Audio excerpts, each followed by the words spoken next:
Alright, now let's see the covariance and correlation bit. Be very attentive. Let's say I have a set of numbers 10, 20, 30, 40, 50. I have another set of numbers, let's say 1, 2, 3, 4, 5.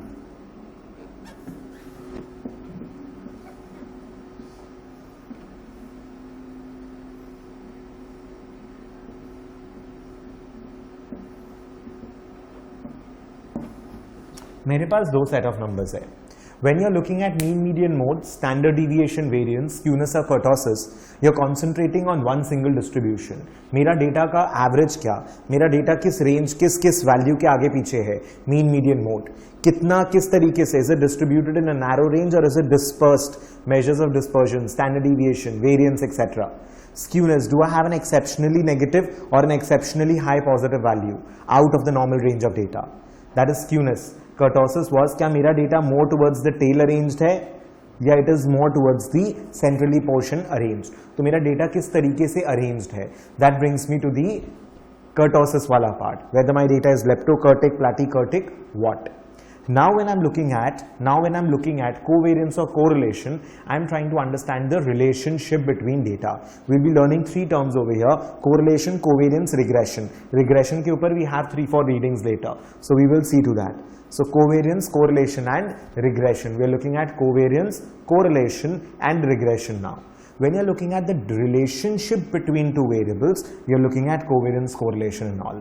We're talking about the relationship between two variables. Relationship between two variables. दो data किस तरीके से एक दूसरे के साथ related है, how is that working? That is what we're looking at when you're discussing correlation and covariance over here.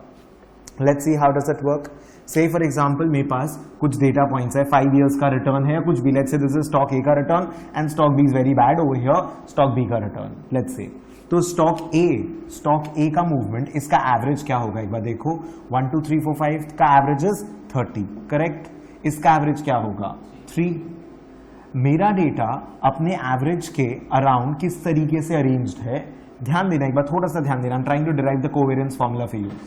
Now 10 is 30 से कितना कम थी, 20 नीचे. जब ये अपने एवरेज से नीचे है तो ये भी अपने एवरेज से नीचे है.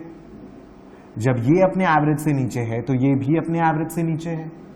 जब ये अपने एवरेज से ऊपर है तभी ये भी अपने एवरेज से ऊपर है. When this is above the average, then this is also above the average. Try to understand. You can always take the values x1, y1, x2, y2, x3, y3, x4, y4 and x5, y5. You cannot take ये वाला data with ये वाला data. ये दोनों January 1 का stock A and stock B का return है, January 2 का stock A and stock B का रिटर्न है, January 3 का stock A and stock B का रिटर्न है. ये वाला x और ये वाला y नहीं ले सकते हो ना. These are pairs of variables, right? Sorry, नहीं, scale constant is wrong term, वो सब मत अभी बोलो. So this is not that way. So we are looking at same time period का. They are corresponding data, they are pairs of data. So when you're having this kind of data set, तो उस समय अपने covariance कैसे calculate कर रहे हैं देखिए. कोवेरियंस का formula will be x minus x bar into y minus y bar. So हर एक ऑब्जर्वेशन का कि मेरा deviation from x bar into your deviation of x bar, उसका समेशन लेंगे एंड ऑब्वियसली जितने वेरिएबल्स होंगे उसके हिसाब से उसका एवरेज लेंगे. So what is the average of not my variance from my average, of our covariance को with respect to each other. अब कोवेरियंस में if both the data points are above the average, plus into plus sign होगा.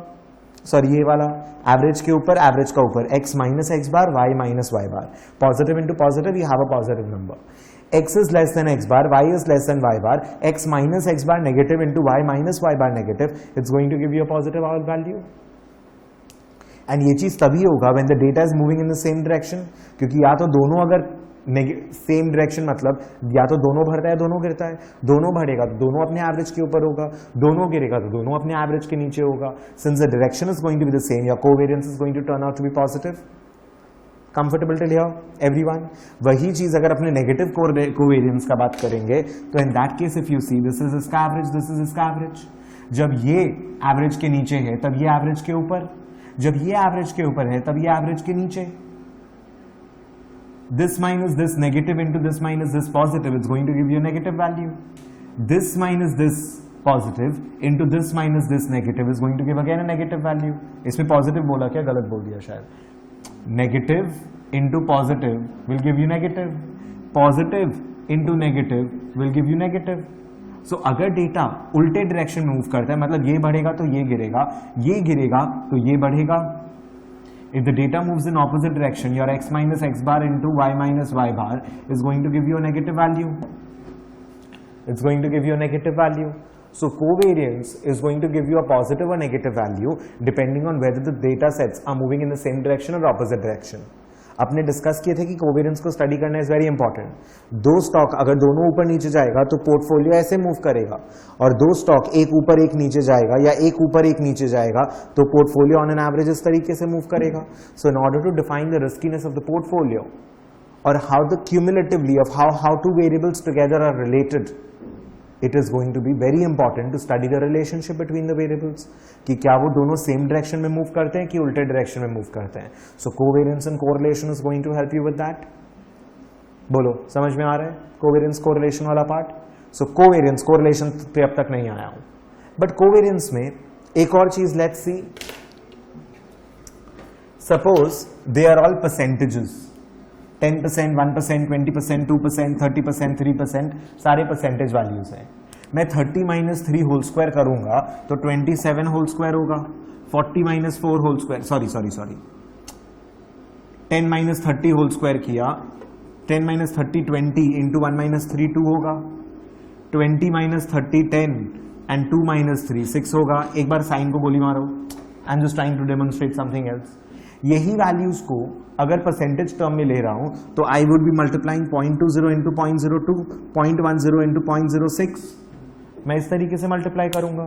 When I am multiplying the values in this way, मतलब मेरा बोलने का मतलब क्या है, अगर मैं 10 20 30 यूज करूं और 1 2 3 यूज करूं तो आंसर परसेंटेज स्क्वायर में आएगा. याद करो बताया था 10 माइनस 20% इज माइनस 10% इंटू इतना परसेंट, तो answer percentage square. 10 minus 30 into 1 minus 3 करोगे कितना आएगा, -20 into -2 that is equal to -40. Correct. इसी चीज को अगर मैं परसेंटेजेस को डेसिमल में करके करूंगा तो 0.20 minus 0.02 into minus 0.02 will give you कितना, 0.004.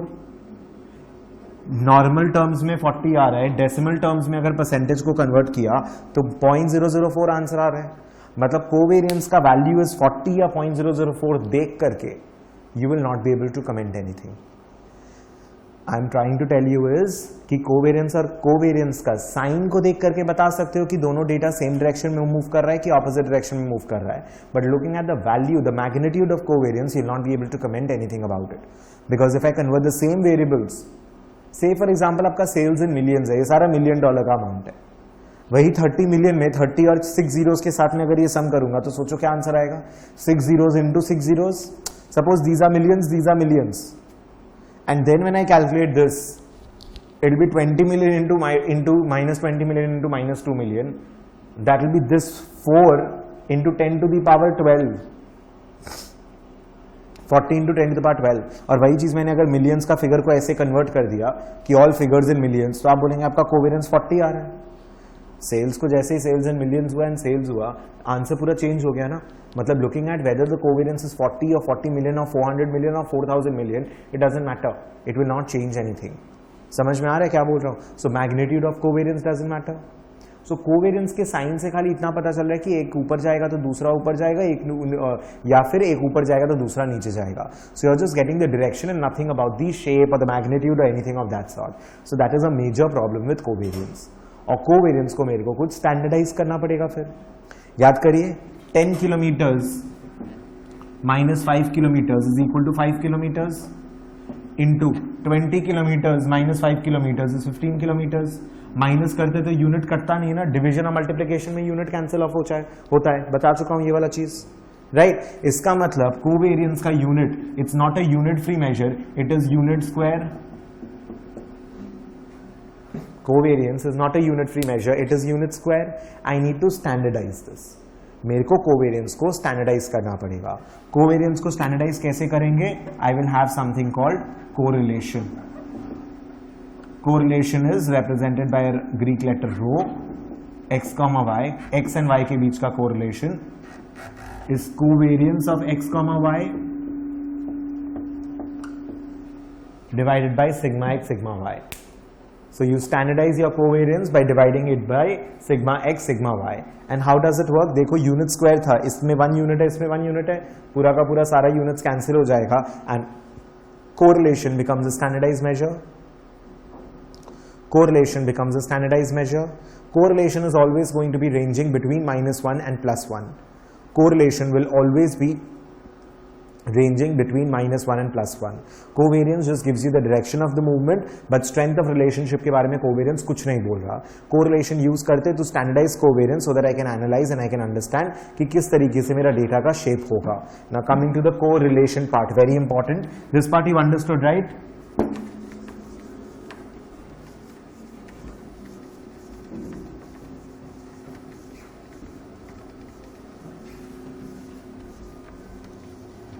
बुक में फॉर्मूलाज दिया हुआ, so don't worry. I don't think they've given the scatter plot भी दिया हुआ, ठीक है.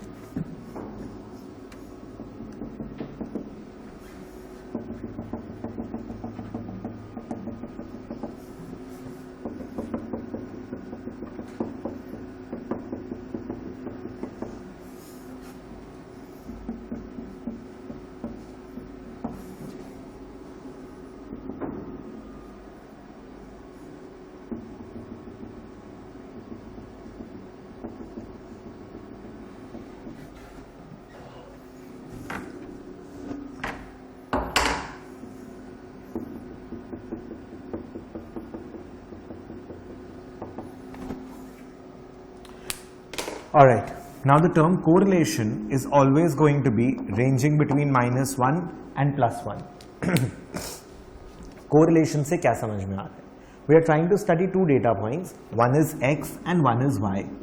ये हम लोग रिग्रेशन करेंगे तो और डिटेल्स में सीखेंगे आप लोग, but x is going to be your independent variable जो y के ऊपर डिपेंड नहीं करता, y is the dependent variable जो x के ऊपर डिपेंड करता है.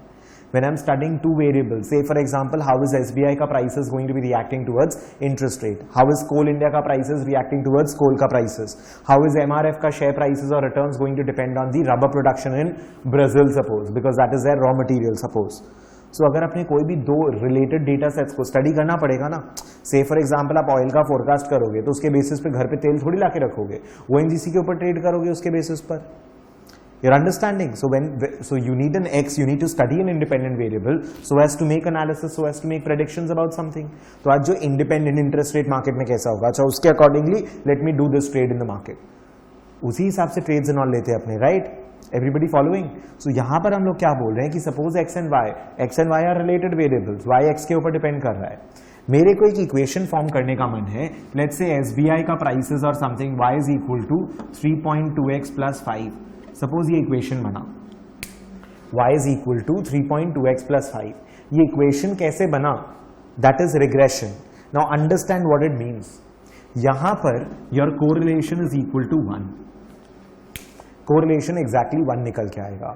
कोरिलेशन 1 का मतलब ये नहीं है that if x units changes by 1 unit, y will also change by 1 unit. Correlation 1 does not mean that. That is where people go wrong. Correlation is equal to 1 का मतलब ये नहीं है that if x is going to change by 1 unit, y is going to change by 1 unit. Rather, अगर x 1 unit change होगा तब तो y will change by 3.2x units. Because पहले y, suppose x is equal to 5, तो y is equal to 3.2 into 5 plus 5. और x जब 6 हो जाएगा 3.2 into 6 plus 5 हो जाएगा. तो in fact increase in y will be 3.2 if x changes by 1. तो कोरिलेशन 1 का मतलब क्या हुआ? कोरिलेशन 1 का मतलब ये हुआ that every time x changes by 1 unit, y will always change by exactly the same 3.2 units. x and y के बीच में 100% स्ट्रॉन्ग रिलेशनशिप है. y खाली x के ऊपर डिपेंड करता है, उसको और किसी चीज से कोई मतलब नहीं है. अगर x 1 यूनिट चेंज करेगा, if x is gonna change by 1 unit, y is gonna change by 3.2 units every single possible time. If x is going to change by 1 unit, y will always change by exactly the same 1 unit. That is what correlation 1 is telling you. If x is going to change by 1 unit, y is going to change by exactly 3.2 units. It changes by the same amount of units. Let's move to the second example एक बार. अब correlation suppose थोड़ा सा कम होकर के let's say 0.8 हो गया है. आपका इक्वेशन अभी भी सेम है.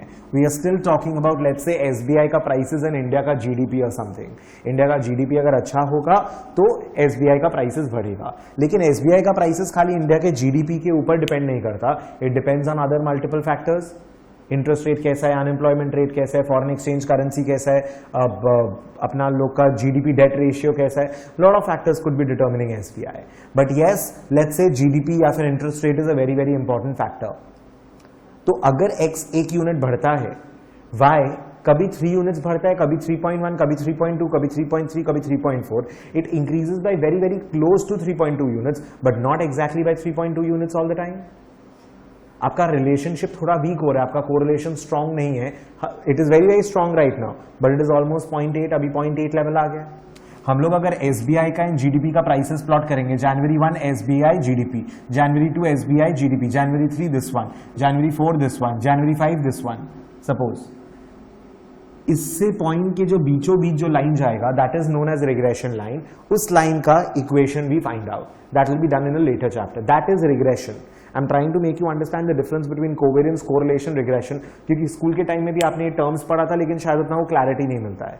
So covariance is just giving you the direction of movement.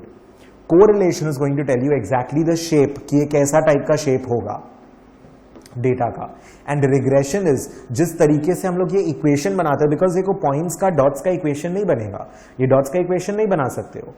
मैंने लास्ट 200-500 डेज का डेटा कलेक्ट किया, वो डेटा को मैंने प्लॉट कर दिया. Now this plot is known as a scatter plot. क्यों scatter plot? Because all my points are scattered on this plot of area, on this plot of graph. तो मैंने अपना लास्ट 200-500 का डेटा को प्लॉट कर दिया डेटा को. उसके बाद में उसके बीचों बीच जो लाइन, बेस्ट पॉसिबल लाइन जो एकदम फिट बैठेगा उसके बीच में, that is the regression line. We will study that in the regression वाला रीडिंग. ये लाइन का इक्वेशन ये है. अभी आप खुद देखिए, x 1 यूनिट अगर बढ़ता है तो कभी y इतना बढ़ रहा है, यहां x 1 यूनिट बढ़ा तो y थोड़ा कम बढ़ा, कभी x इतना बढ़ा तो y इतना बढ़ गया, लेकिन वही इतना बढ़ा तो कभी इतना बढ़ गया. तो x is changing by 1 unit, y will change, but कभी 3.2, कभी 3.3, कभी 2.8, कभी 2.9, कभी 3.3. It's going to change somewhere close to 3.2 units. Relationship और अगर weak हो जाएगा, let's say correlation is equal to somewhere around 0.4, 0.6 type का कुछ. In that case अगर लाइन बनाओगे ना, तो x 1 यूनिट बढ़ता है, y कभी इतना बढ़ रहा है, कभी इतना बढ़ जा रहा है, कभी इतना बढ़ जा रहा है. मतलब if x is changing by 1 unit, y कभी चेंज होता है 2.4 units, 2.5 units, 2.7 units, 3.8 units, 3.9 units. The deviation is much more. मतलब यहाँ पे exact 3.2, यहाँ पे 3.2 से बहुत close, यहाँ पे 3.2 से ज्यादा दूर दूर में. In this case, the data is uncorrelated. That is absolutely random movement. X कभी x नीचे है, y नीचे, x नीचे, y ऊपर है, x नीचे, y ऊपर है.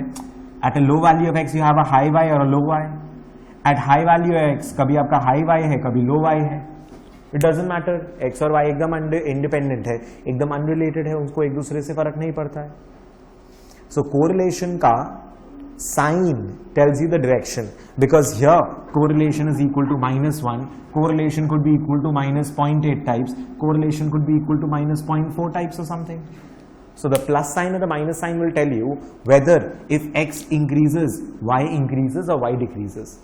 Correlation का sign खाली ये बताएगा, जो कि covariance भी बता रहा था, लेकिन covariance was not talking about the shape. Your covariance for this graph can be positive 20,000. आप बोलेंगे कोवेरियंस प्लस 20,000 आ गया, मतलब तो पॉजिटिव रिलेशन है. नहीं, आपके फिगर्स मिलियंस और बिलियंस में थे, तो 20,000 तो छुट्टा अमाउंट हो गया. फिर are you understanding? If your figures x and x bar, y and y bar and all were in millions, 10 zeros, 12 zeros, उसमें अगर 20,000 30,000 कोवेरियंस आ गया तो भी तो ग्राफ ऐसा ही दिखेगा. तो जहां data is going to 12 6 zeros into 6 zeros, वहां पे आपका 20,000 का क्या वैल्यू है? चिल्लर वैल्यू है. In that case, your covariance might be this, but the covariance might turn out to be 20,000. तो covariance से ना कुछ खास पता नहीं चलता है, खाली वो प्लस माइनस साइन बता देगा कि whether they are positively related or negatively related. मेरा covariance का आंसर पॉजिटिव 0.005 आ गया, क्या बिग डील है? It could be this shape, but वही 0.005 तब आया when the data is like percentages में, and मैंने उसको डेसिमल में कन्वर्ट करके कैलकुलेट किया है, then maybe the data is of this shape. So 0.005 can be this one or this one, I don't know. Covariance को लेकर के ये सब चीज को स्टडी करना gets very very difficult. So we standardize covariance, we get correlation. Correlation is always going to be between -1 and +1. The minus sign और the plus sign will indicate whether x के इंक्रीज करने से y increase करता है positive sign, whether x के increase करने से Y decrease करता है नेगेटिव साइन, और जो मैग्नीट्यूड होगा वो बताएगा द स्ट्रेंथ ऑफ रिलेशनशिप. अगर 0.8 कोरिलेशन है, it does not mean that x changes by 1 unit, y changes by 0.8 units. It does not mean that. It 100% does not mean that. y is equal to mx plus c. x एक unit change होता है तो y उसके slope जितना change होता है. Slope is this one, कि अगर x एक यूनिट चेंज हुआ तो y में कितना यूनिट्स का चेंज आएगा. That is this -3.2. -3.2 इस केस में, 3.2 इस केस में, कि x अगर एक यूनिट चेंज होगा तो y में कितना यूनिट चेंज होगा. Correlation 1 tells you that for every 1 unit change in x, the change in y will always be the same. It does not tell you that the change in y will be 1. And correlation जैसे जैसे गिरेगा, your variability, your values will not be constant. Because अगर x एक unit change हो रहा है, y थोड़ा ऊपर नीचे भी चेंज हो सकता है. अगर x एक यूनिट चेंज हो रहा है तो y can change काफी ज्यादा या काफी नीचे also. The variation around the 3.2 will increase. बोलिए, is everybody comfortable till here? अब एक बार बुक में आइए, एक दो लाइन लिखाना है आपको. स्कैटर प्लॉट में if you want, please you can mark something if you want. इससे and you can mark the terms perfect positive correlation, perfect positive, perfect negative, strong positive, strong negative, weak positive, weak negative. It's very simple. नाम से समझ में आ रहा है. Strong positive, strong negative, weak positive, weak negative, perfect, where there is an absolute 100% relationship over there. Correlation में काम करेगा, एक बार बुक में आ जाइए. कोवेरियंस के फॉर्मूलाज भी देखिए. मार्क करेगा फर्स्ट लाइन, covariance का second paragraph first line, expected value of the product of the deviations of two random variables from the respective expected values. उसका फॉर्मूला टिक करो. उसका फॉर्मूला आई वुड सजेस्ट कि cancel कर दीजिए जो book में RIRJ करके दिया है. Take the formula in this manner. In fact वो टेबल में फॉर्मूला दिया है, you don't even need the formula again. लिखना है तो वापस लिख लो.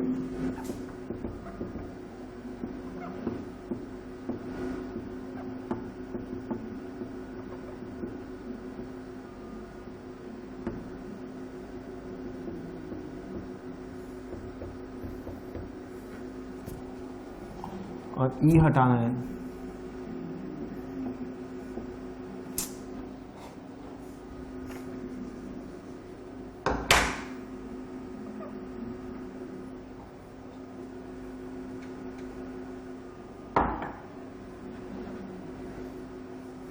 x minus E x, y minus E y into sigma p, मतलब sigma p of this, because divide by sigma p is equal to 1. उसमें कुछ नहीं करना है अपने को. कोवेरियंस का फॉर्मूला बुक वाला काट दीजिए, थोड़ा इरिटेटिंग है.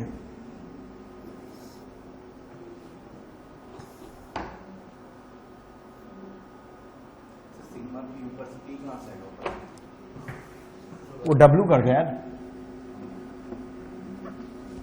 तब वो P आ जाएगा.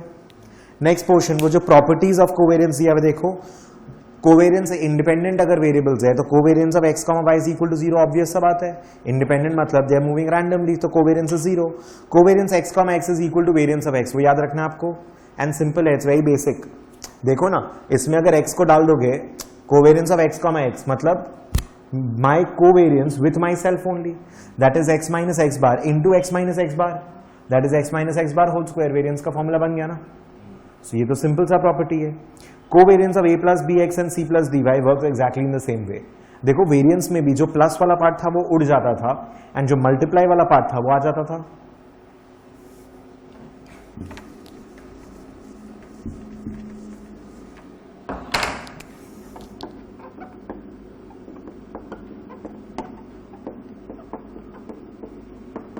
राइट, प्लस वाला पार्ट इज गॉन, ये वाला पार्ट स्क्वायर टर्म्स में आ रहा है. बट यहां पर when you are talking variance,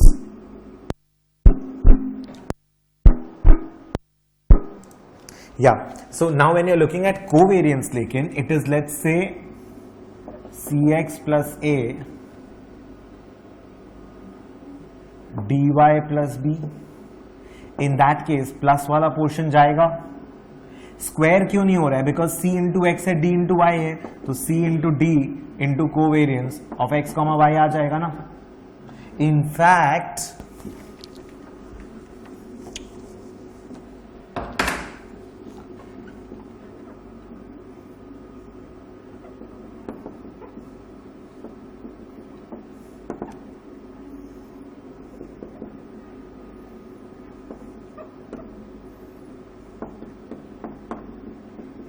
think,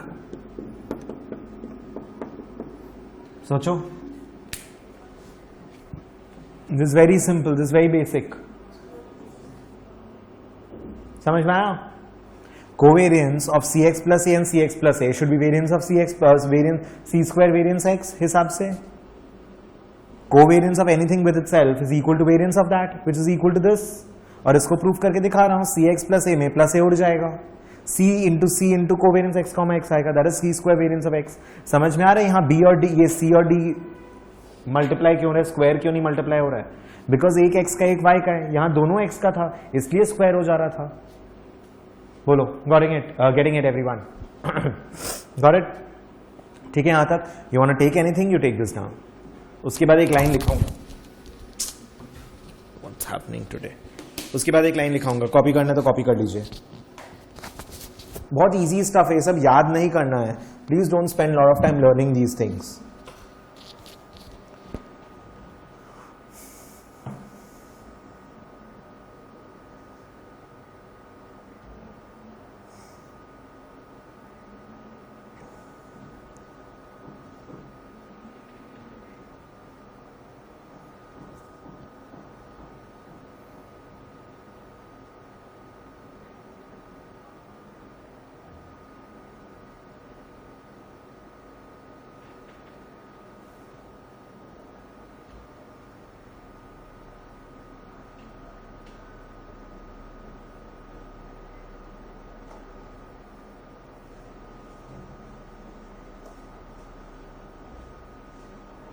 done.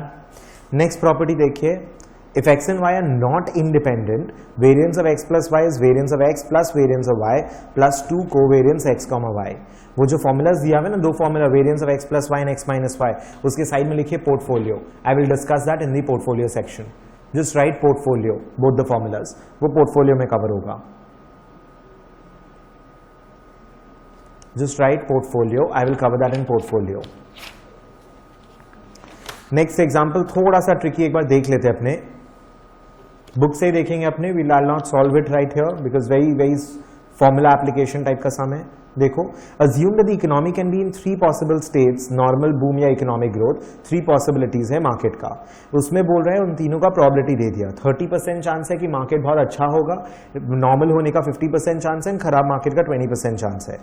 तीनों स्टॉक का returns for each of the situations is provided in the table. अब इन लोगों ने टेबल में ही क्वेश्चन एंड आंसर एक साथ ही कर दिया है. टेबल देखिएगा बुक में एक बार, आंसर में देखिए लास्ट में. Event is given, probability is given, x and y is given. Can you see that? R A is x. मन है तो उसका कॉलम्स के ऊपर लिखते जाओ. पी एस जो लिखा हुआ है उसके ऊपर पी लिख लो, 0.3, 0.5, 0.2. नेक्स्ट कॉलम जो आर ए है 20%, 12%, 5%, उसके ऊपर एक्स लिखिए. और जो नेक्स्ट कॉलम आर बी है 30, 10 एंड 0%, उसके ऊपर वाई लिखिए. Did you get that?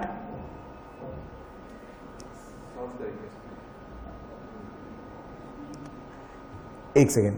उसके ऊपर में देखिए ई आर ए निकाल के दिया हुआ 13% एंड 14% आंसर में टेबल के ऊपर. वो 13% को 0.13 को सर्कल करके डैश करके ई एक्स लिखिए. ई एक्स और x bar.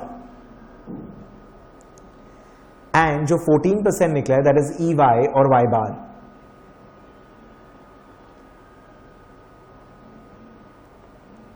Now in the answer का last column if you see, what is done is p into x minus x bar into y minus y bar. That is the fourth column that has been calculated. p x minus x bar into y minus y bar has been calculated and उसका summation देखो नीचे में, that is going to be a covariance because covariance is p x minus x bar y minus y bar divide by sigma p.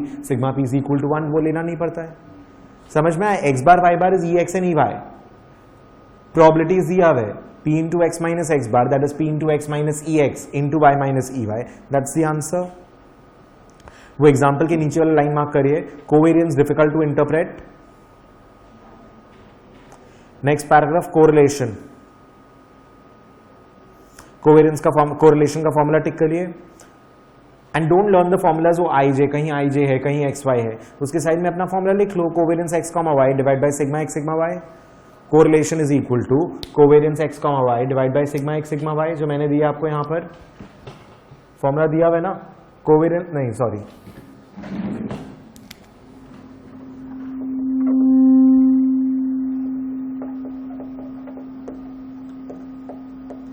Learn the formulas in the same notation again and again. Correlation x comma y is equal to covariance x comma y by sigma x sigma y.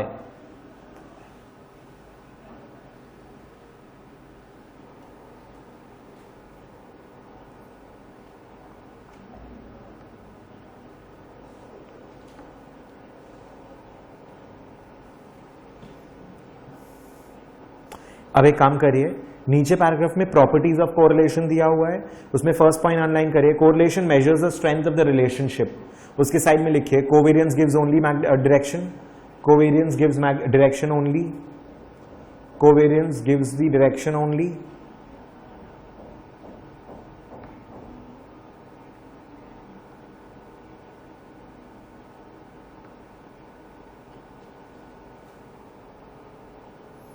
Covariance gives the direction only.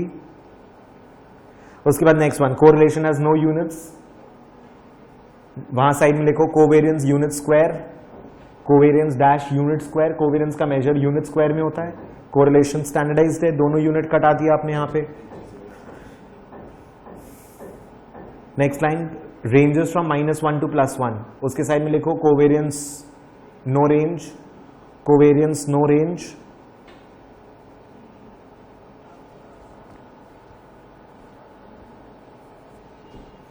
लिखा. उसका next point के side में एक line लिखिए, just take a couple of lines. Correlation 1 does not mean correlation equals to 1. When you are using correlation please start using the symbol rho और rx, y. Don't write पूरा का पूरा correlation every time. rx, y is equal to 1. if rx, y equals to 1 does not mean that if x changes by 1 unit, y changes by 1 unit. rx, y equals to 1 does not mean that if x changes by 1 unit, y changes by 1 unit. Full stop. It means that if x changes by 1 unit,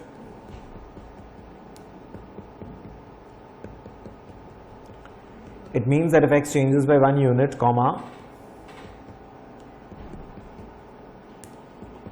y changes by exactly the same number of units.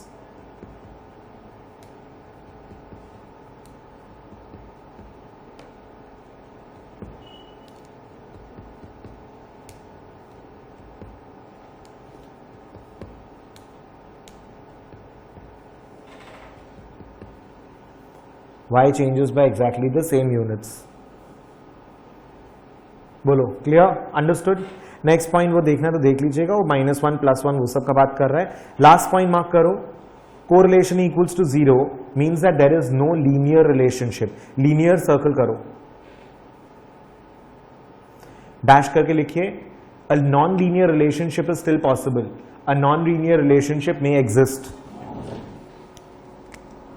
उसके side में मन है तो एक graph बना दो.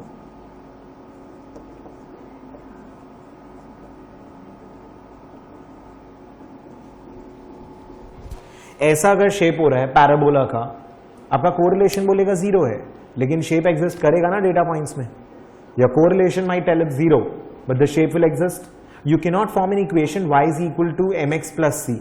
You cannot form an equation y is equal to b0 plus b1 x1.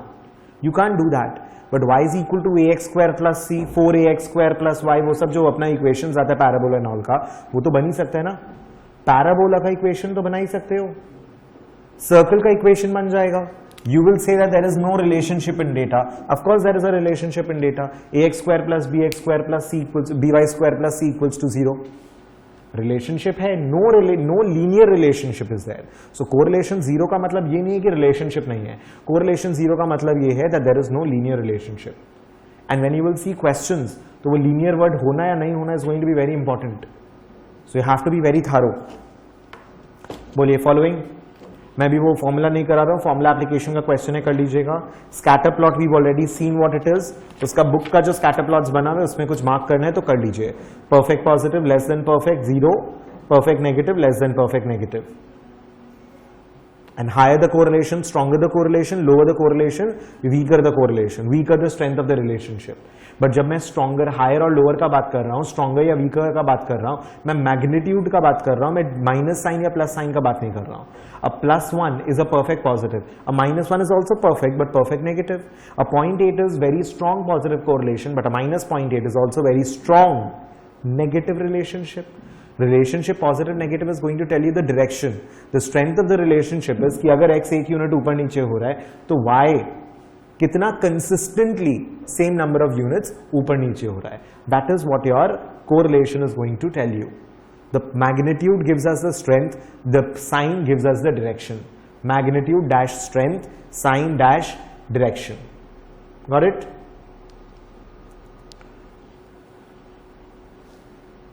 Everyone comfortable till here? Alright, just a moment.